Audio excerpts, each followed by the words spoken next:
Home YouTube channel subscribe பண்ணிக்கலனா உடனே subscribe பண்ணிக்கங்க.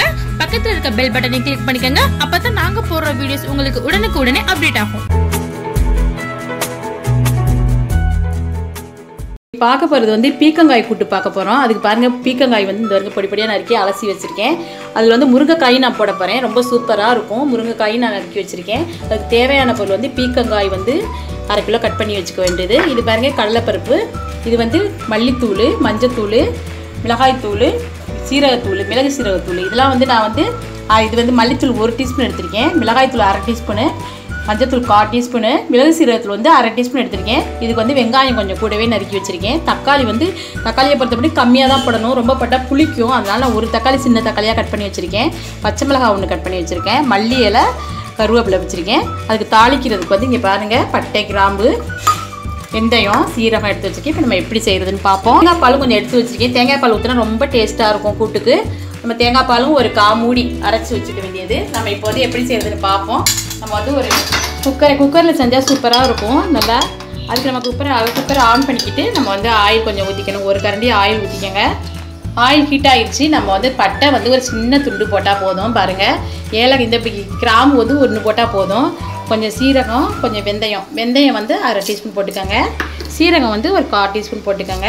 வெங்காயத்தை போட்டுற வேண்டியதான். வெங்காயத்தை போட்டுருவோம். வெங்காயத்தை போட்டு நல்லா கண்ணாடி பக்குவத்துக்கு வதக்குவோம்.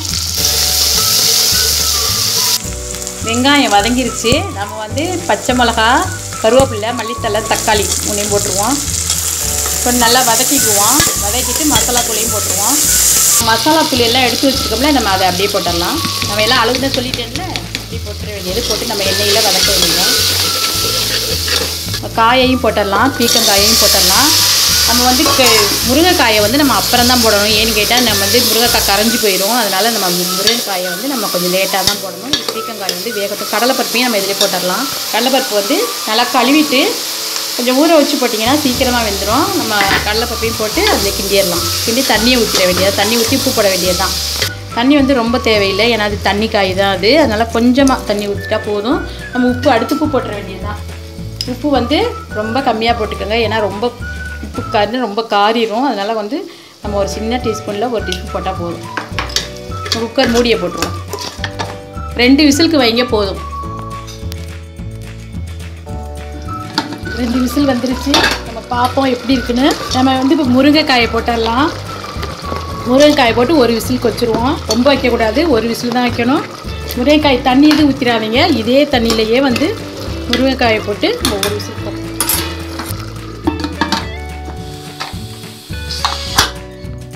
1 விசில் வந்துருச்சு. நம்ம பார்ப்போம். இங்கே பாருங்கள், வெந்து சூப்பராக இருக்குது. நம்ம இதில் வந்து தேங்காய் பால் ஊற்றிடுவோம். தேங்காய் பால் வந்து நம்ம வந்து 1/4 மூடி தேங்காய் பால் இதை ஊற்றிட்டோம்னா சூப்பராக இருக்கும்.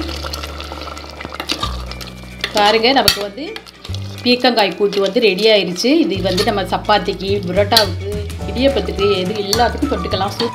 எங்கள் சமையல் உங்களுக்கு பிடிக்கும்னு நம்புகிறோம். நீங்கள் செஞ்சு பாருங்கள், ரொம்ப சூப்பராக இருக்கும்.